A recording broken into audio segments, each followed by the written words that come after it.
Hello. I'm starting reading the book Meditation Made Easy from Lorin Roche PH.D. and it says in the front page, "What a wonderful book! I was electrified from the first word. Read this book and learn the secrets that all successful meditators have learned the hard way. I give it my highest recommendation. Barbara De Angelis, PhD, author of Real Moments." You've probably heard about the benefits of meditation: sharper thinking, reduced stress, improved concentration, lower blood pressure, even increased sexual pleasure. So what's holding you back? Perhaps you don't see yourself signing up with a guru, or twisting yourself into a lotus position while repeating a mantra, or spending hours trying to let go of desire and empty your mind. But what if meditating were as easy and pleasurable as eating a dish of ice cream? In this uniquely accessible guide, Lorin Roche proves that meditation is that easy and even more enjoyable. In this book, you'll discover how to get started with mini meditations that can be integrated into spare moments throughout the day, overcome meditation obstacles such as boredom, distractions, racing thoughts, and the pressure of do it right. Develop a customized practice that will become as natural and vital to you as breathing. So let's start. Meditation Made Easy. Chapter Introduction. Have you ever drifted slowly awake and lain there in a delicious restfulness for a few moments before opening your eyes? Looked at that night sky and felt utter wonder at the vastness?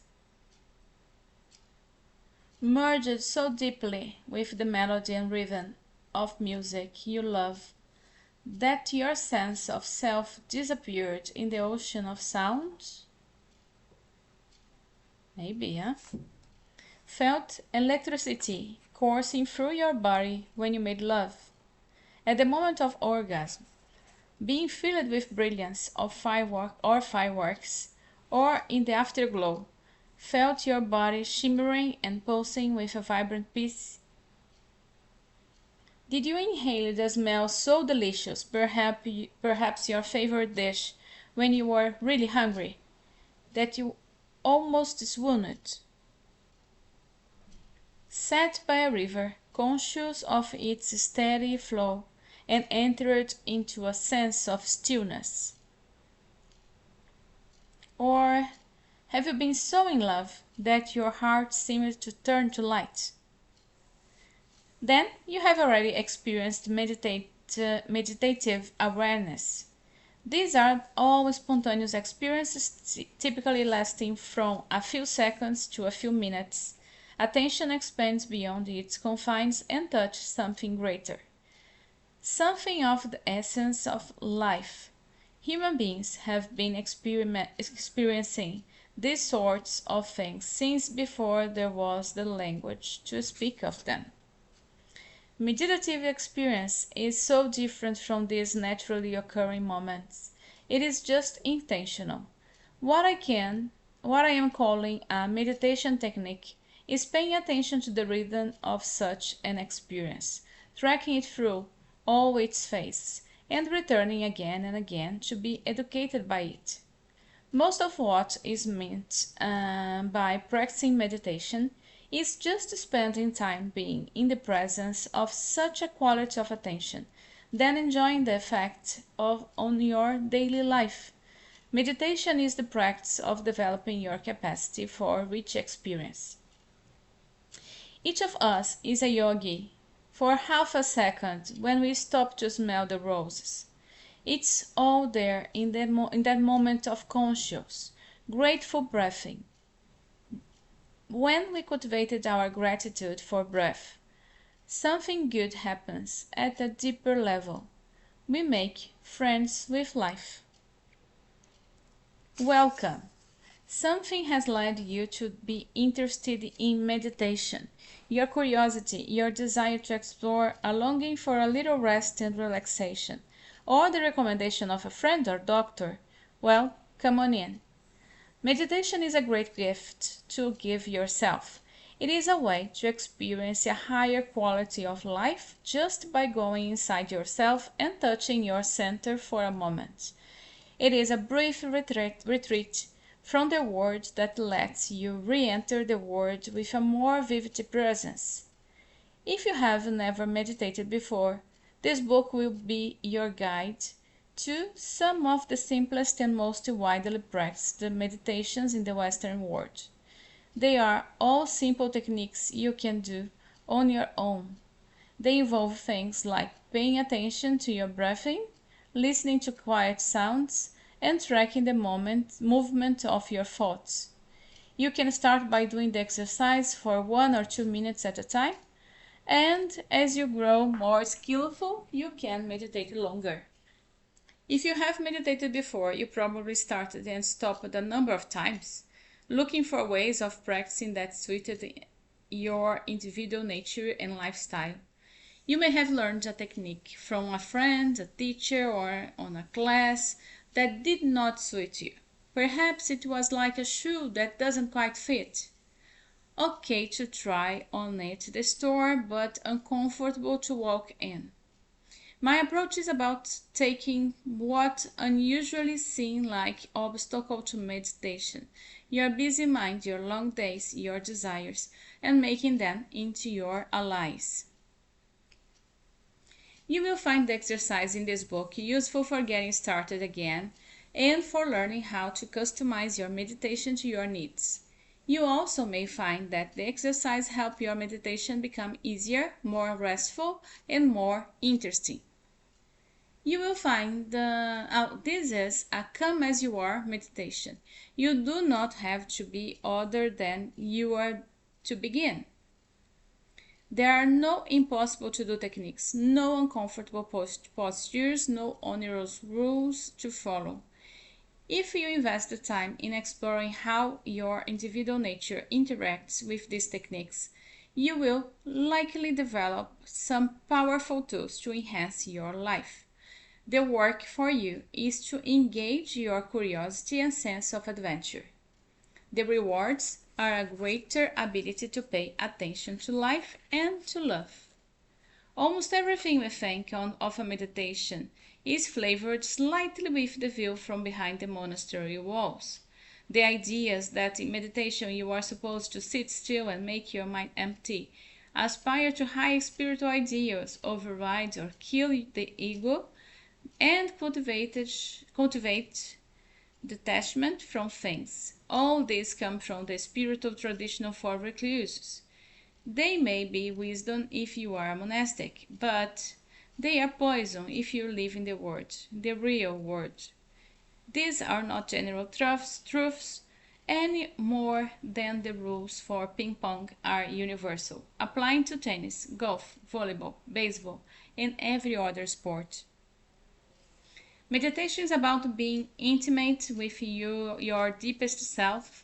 Any sense of formality, any sense that you are doing a technique that comes from outside yourselves, interferes with this necessary closeness. Meditation can and should be something that you reach for informally as you reach for a cup of tea, or an apple, or the phone to talk to a friend. In other words, as a direct response to sensing some need in your body or heart, meditation can be something you look forward to after you roll out of bed in the morning to help you wake up and get ready for the day. It is something you may find yourself wanting to do when you walk in the door after work to unwind and revitalize yourself. It is not really that meditation is better than sitting on the sofa and having a glass of wine while listening to music on the stereo. Meditation is just as much fun, but it provides more relief, works better, and it's cheaper. Taking this informal approach to being with yourself will help you keep meditation simple, a simple pleasure and a relief. Approaching meditation as a pleasurable indulgence will help you develop good instincts for your path, because instinctive guidance comes from the same place as your craving and desires. You need to be in touch with your instincts because you are your own guide in meditation, with your own daily life as your feedback mechanism. Your instincts do not necessarily feel spiritual. Far from it, they feel down home, selfish and spontaneous. The instincts are seat of the pants and gut feelings, and they are often the first things that get thrown overboard when people try to be spiritual. But they are the essence of spirituality. They represent deep wisdom. The instincts move us to explore the world, survive, thrive, communicate, bond, reproduce, and rejoice. The urge to explore meditation is just as instinctive as the urges to talk to other people, work to assure your survival, explore your sexuality, and party. Spirituality is a spontaneous alchemy that occurs when all the instincts are working together. This happens only when all of human nature is embraced. Meditation is not one monotone mood of reverence, nor it is only irreverence. It is a wide open embrace of every possible mood, emotion, and current of your being. That it is its simplicity and its challenge. Therefore, I advocate a radical informality with the self as the essence of the approach to meditation.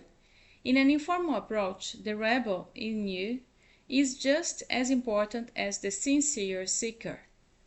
The impulse that says, I don't want to meditate today, is just as useful and informative as the impulse that says, I really want and I need to meditate, I have an important day. For those of us who work hard and barely have enough real time for ourselves and our families, meditation can be incredibly useful, creating stronger, more resilient health and more consistent energy, helping us to be more at ease and perspective in our relationships, and opening an entirely new world of gratitude, wonder, and well-being. Meditation should fit into our lifestyle naturally. In this book, you will learn how to adapt your practice to the changing conditions of your life. If you live in the world and work long days, you already crave stillness and rest. This is not something that has to be imposed from on high. This craving is called wanting a vacation, and you achieve it by giving in to the craving. Meditation is the practice of giving in to such craving and letting them carry us into our interior worlds. This feels like an indulgence. Indeed, the sense of luxury is one of the ways of knowing you are doing it right. Meditation is powered by our deepest craving, not by discipline. No one with a busy life can or should try to empty the mind, whatever that means. It is not that in meditation you won't find yourself sitting very still and going to a place beyond ordinary thought. It is just that any attempt to impose this on yourself will backfire. Impositions just makes a person more restless. Meditation for people who live in the world should strengthen the ego and elevate the connection to the fires of passion. The more you embrace your passion, the more readily you will go beyond it to places of total repose inside yourself. Meditation is quietly sexy, in the way that getting a massage or listening to great music is. The subtle currents of electricity that flow sweetly through your body, touching you everywhere, are to be cherished. Meditation allows the body to tune itself up to be ready for work, play, sleep, and all the exit pleasures of life. Let's say for walk in the door from work and you have half an hour to prepare yourself to be intimate with the one you love. What do you do? If you know how to meditate, you should certainly spend some time that way, for one of the greatest gifts of meditation is that of enabling you to be completely present with sensuous experience, open to life with your senses shimmering with a quality of surprise and novelty. Food is best appreciated by those who have had an active day and built up a good appetite. Water is loved the most by people who have been out in the sun, working up a sweat, and come into a drink a refreshing glass. Meditation is best known by the people who need it most, who are out there in life putting their plans, desires, and ambitions into action. It should have a sense of luxury and deliciousness. It should be a place for you to entertain all your desires and longing and prepare to fulfill them as much as is possible and ethical in your life. If you lose track of your deepest desires and longings, then what will be your anchor? The idea that you should give up or distance yourself from your desires and your ego in meditation is nonsense. When people succeed in relinquishing desire, they tend to lose vitality. You want meditation to be in the service of a better relationship with yourself and the world. This means having a more lively channel between your inner resources of love, passion, generosity, and curiosity and your outer life and relationships, where all those qualities are needed. The meditations presented in this book are all simple sensory alertness exercises that will help you to have a more appreciative grasp of your everyday life. Longing is your best clue to what is good for you. You will have to work at investigating your longings. Go into them deeply and find out what you really want most passionately. Engaging with your hankerings, lusts, desires, and longings will take you straight into your heart, not hell. If you love music of any kind, you already know much about your longings. Just notice what is awakened in your body when you listen to what you love with complete abandon. Notice that kinds of music you crave and when. The same instinct you use to choose that music to play will guide you in selecting what meditations to do. Be safe on your journey. Safety comes from being alert and relaxed as you move through your life. Let your best instincts guide you. Be awake to beauty. Be merciful to yourself and others. Cultivate your desires and enthusiasm for life. Meditation is enthusiasm for the simple. The simplicity of breath flowing in and out of us, day and night, for as long as we live. My story. I was 5 years old the first time I saw someone meditate. One morning, I went into the living room to watch cartoons on television. As I entered the room, there is one of the big comfortable chairs was my Uncle Bud, absorbed in reading a book. After the cartoons were over, I turned off the television and saw Bud sitting there with his eyes closed, glowing with peacefulness. I had never seen an adult sit so still and be so at home in himself. He was as comfortable as a baby sleeping, and as powerful as a father. In my young life, I had never encountered thus two things occurring in the same body. I immediately went over to him and asked, "What are you doing?" "Well, I was meditating," Bud said, opening his eyes. "What's that?" I asked. To his eternal credit, Bud did not look at me with irritation. He had a twinkle in his eyes, and, as he said, "I am reading this book here." He pointed to a thick blue book on the table next to him. "And one of the things it says to do is to meditate." My mind went silent at the moment. I looked at him, then ran off to play with my favorite toy truck. That is all I ever heard about meditation until 13 years later. It was in 1968 and I was a freshman at the University of California's new campus at Irvine. Because it was a new campus, the researchers were desperate for human subjects. They made it a rule that all social science majors had to participate in many hours of experiments as part of the course requirements. I signed up for 3 weeks of afternoons in a lab that was doing research on brain waves. When I showed up, I learned that my role in the research was to sit in an overstuffed chair in a soundproof room in total darkness, doing nothing for 2.5 hours. By the flip of a coin, I had been selected as a control subject, which meant that I received no instructions on what to do in there. At first I was disappointed because the other subjects were getting brainwave biofeedback, and that sounded interesting. I knew absolutely nothing about meditation or any other mental technique, so I just sat in the dark. To my great surprise, I found myself becoming extremely relaxed. All my senses opened up wide to the darkness and silence. It was incredibly luxurious. When I came out of the lab, the colors were very bright and everything seemed vivid and beautiful.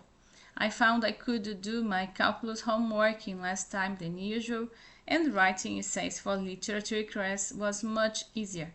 My mind worked like a finely tuned machine, and my body felt fantastic from the intense relaxation. Whatever I want to pay attention to, my mind would stay in tremendous alertness.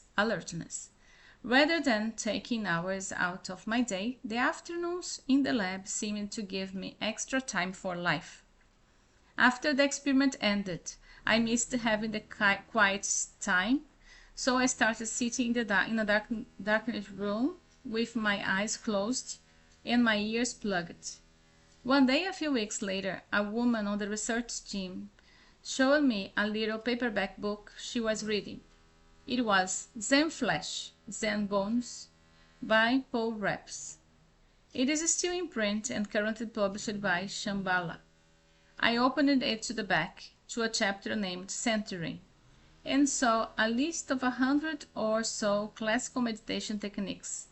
This chapter was a translation of a 4,000-year-old book, Sanskrit text, called the Bhairava Tantra. Reading through the list of techniques, I felt my whole body tingle because I had experienced many of them spontaneously sitting in the lab.